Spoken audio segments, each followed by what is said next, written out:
우리 하나님께서 주시는 은혜와 사랑이 여러분과 언제나 함께 하시기를 바랍니다. 안녕하세요. 저는 서부교회를 섬기고 있는 임채영 목사입니다. 우리 그리스도인은 성경을 하나님의 계시가 담긴 책이다 이렇게 고백하죠. 그래서 인간의 능력으로는 이해할 수 없는 오묘한 하나님의 뜻과 하나님의 바램이 성령에 사로잡힌 사람에게 전달되었고, 이것을 글로 옮겨 편집한 결과물이 성경책이라는 것을 우리는 잘 알고 있습니다. 계시라는 단어의 뜻은 사람의 지혜로 알 수 없는 진리를 신이 가르쳐 알게 함입니다. 그런데 잠언은 조금 다른 것 같아요. 하나님의 계시이지만 인간의 경험에 기반을 두고 있습니다. 잠언은 정확히 얘기하면 우리 삶에 실천된 하나님의 말씀입니다. 오늘 우리도 이 말씀을 듣고 우리 삶에 하나님의 말씀을 실천하는 그러한 은혜가 있기를 바랍니다. 오늘 말씀은 잠언 25장 1절부터 13절까지입니다. 잠언 25장 1절에서 13절 말씀입니다. 이것도 솔로몬의 잠언이요 유다 왕 히스기야의 신하들이 편집한 것이니라. 이를 숨기는 것은 하나님의 영화요 이를 살피는 것은 왕의 영화니라. 하늘의 높음과 땅의 깊음같이 왕의 마음은 헤아릴 수 없느니라. 은에서 찌꺼기를 제하라. 그리하면 장색에 쓸만한 그릇이 나올 것이요 왕 앞에서 악한 자를 제하라. 그리하면 그의 왕위가 의로 말미암아 견고히 서리라. 왕 앞에서 스스로 높은 채 하지 말며 대인들의 자리에 서지 말라. 이는 사람이 내게 이리로 올라오라고 말하는 것이 내 눈에 보이는 귀인 앞에서 저리로 내려가라고 말하는 것보다 나음이니라. 너는 서둘러 나가서 다투지 말라. 마침내 네가 이웃에게서 욕을 보게 될 때에 내가 어찌할 줄을 알지 못할까 두려우니라. 너는 이웃과 다투거든 변론만 하고 남의 은밀한 일은 누설하지 말라. 듣는 자가 너를 꾸짖을 터이요 또 네게 대한 악평이 네게서 떠나지 아니할까 두려우니라. 경우에 합당한 말은 아로새긴 은쟁반의 금사관이라. 슬기로운 자의 책망은 청종하는 귀의 금고리와 정금 장식이니라. 충성된 사자는 그를 보낸 이에게 마치 추수하는 날의 얼음 냉수 같아서 능히 그 주인의 마음을 시원하게 하느니라. 자, 오늘 본문 1절을 보겠습니다. 이것도 솔로몬의 잠언이요 유다 왕 히스기야의 신하들이 편집한 것이니라. 자, 오늘 이 본문 25장부터 29장까지는 솔로몬의 잠언들 중에서 히스기야 왕의 신하들이 가려 뽑아서 모은 겁니다. 그러니까 25장부터 29장은 솔로몬의 제2잠언입니다. 우리가 아는 대로 히스기야 왕은 남유다의 13번째 왕이죠. 솔로몬의 시대와는 약 270년간의 정도의 간격이 있습니다. 히스기야가 왕위에 있을 때 북이스라엘이 아시리아 제국에 의해서 멸망을 당했죠. 그때 남유다도 굉장히 위기감을 느꼈습니다. 그때에 히스기야 왕의 신앙의 힘으로 이 국난을 극복하기 위해서 신하들에게 가장 지혜로운 왕이라 평가를 받는 솔로몬 왕이 기록했던 말씀을 찾아서 정리하게 했던 겁니다. 이것이 오늘 우리가 읽고 있는 잠언 25장입니다. 자, 2절을 볼까요? 이를 숨기는 것은 하나님의 영화요 이를 살피는 것은 왕의 영화니라. 재미있는 표현이에요. 이를 숨기는 것은 하나님의 영광, 영화. 이 말의 뜻은 하나님께서는 우리 사람들이 다 헤아릴 수 없는 방법으로 하나님의 뜻을 성취해 간다라는 의미예요. 우리가 하나님을 이해할 수 있다면 하나님은 더 이상 하나님이 아니신 거죠. 그래서 로마서 11장 33절에서 바울이 이렇게 고백해요. 깊도다 하나님의 지혜와 지식의 풍성하며 그의 판단은 헤아리지 못할 것이며 그의 길은 찾지 못할 것이로다. 반면에 이를 살피는 것은 왕의 영화, 영광이라고 얘기합니다. 여기서 살피다라는 말의 뜻은 탐색하다, 조사하다라는 말이에요. 그러니까 왕은 가능한 상세하게 살펴서 공정한 재판을 하고 억울한 일을 당하는 사람이 없도록 하는 것이 최상의 역할입니다.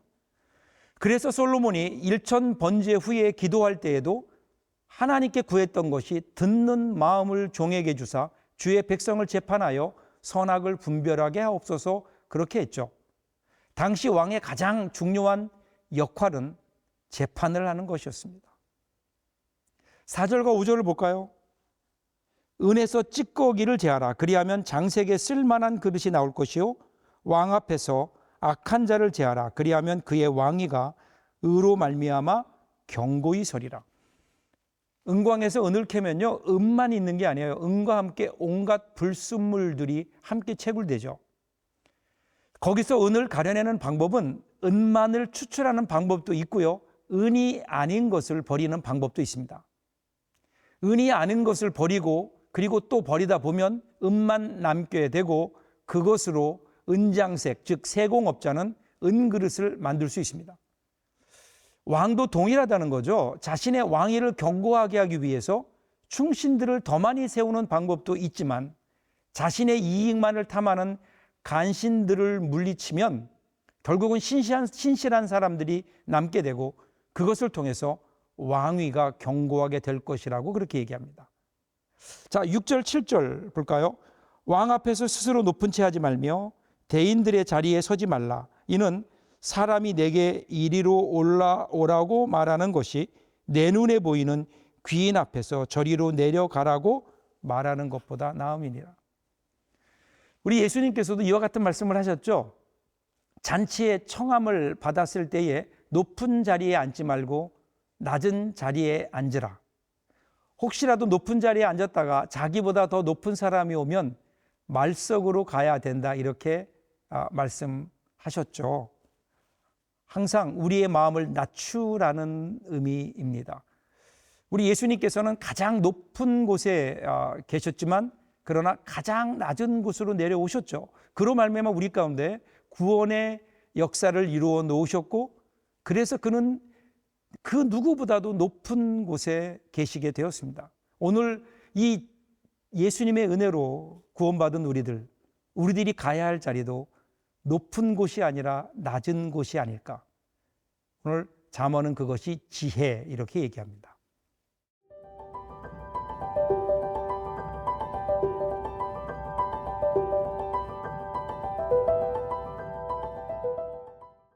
그리고 이제 오늘 읽었던 말씀의 후반부죠. 8절부터 17절을 보면 송사와 언쟁에서 피해야 할 것들, 일상생활에서의 합당한 처신에 대해서 교훈해 주고 있습니다. 9절을 보겠습니다.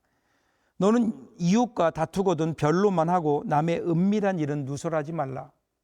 법정에서는 정정당당하게 변론만 하고 그리고 공방 내용과 관련이 없는 개인적인 상대의 비밀은 누설하지 말라라고 얘기하죠.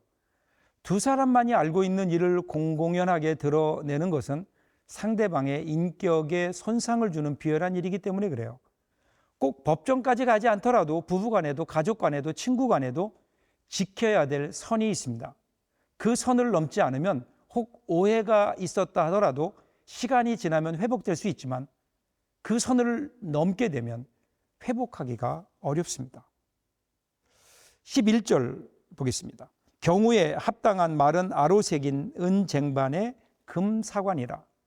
그러기에 해야 할 말만 하는 것, 상황에 적합한 말을 하는 것, 문제의 해결을 위한 말을 하는 것, 꼭 필요한 것을 말하는 것, 말해야 할 때 말하는 것, 이런 것들이 합당한 말이죠. 이런 말들은요, 책망의 말이다 하더라도 이 말을 잘 듣는 이에게는 금꼬리와 정금 장식과 같이 그 사람을 세워주는 말이 됩니다. 자, 13절을 보겠습니다. 그래서 충성된 사자는 그를 보낸 이에게 마치 추수하는 날에 얼음 냉수 같아서 능히 그 주인의 마음을 시원하게 하느니라. 여기 충성된 사자를 영어 성경에 보면요, faithful messenger라고 번역했어요. 그러니까 충성된 신실한 메신저, 전달자를 의미합니다. 명확하게 메시지를 전달하는 것을 말합니다. 불명확하고 애매모호한 메시지는 사람을 답답하게 만들죠. 더 나아가서 상황에 따라 메시지를 바꾸는 것은 일을 오히려 꼬이게 만들 수 있습니다. 그러나 명확한 메시지는 마치 더운 추수날의 얼음 냉수와 같이 시원하게 만든다, 그렇게 얘기하죠. 잠언이 기록될 당시의 얼음 냉수는 왕족과 귀족이나 먹을 수 있는 음료였습니다. 무더운 여름날에 속을 시원하게 하는 냉수와 같은 말을 하는 사람들이 되면 얼마나 좋을까요?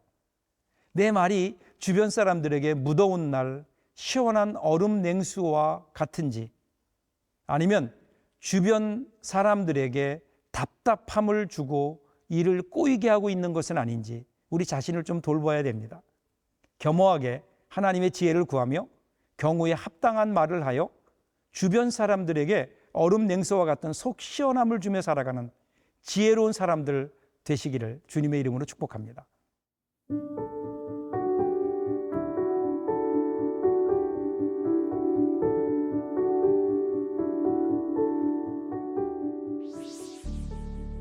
하나님 아버지, 우리의 마음을 잘 제어하게 하셔서 마음의 성벽이 무너지는 일이 없게 하여 주옵소서. 우리의 삶이 하나님 말씀에 지나치지도 않고 모자라지도 않는 적당하게 합당한 말이 되게 하여 주옵소서. 하지만 우리가 우리의 능력으로는 이런 삶을 살 수 없기에 하나님의 지혜를 구합니다. 그리고 그 지혜를 따라 오늘 하루도 승리롭게 살아가는 저희들 되게 하여 주옵소서. 예수님의 이름으로 기도합니다. 아멘.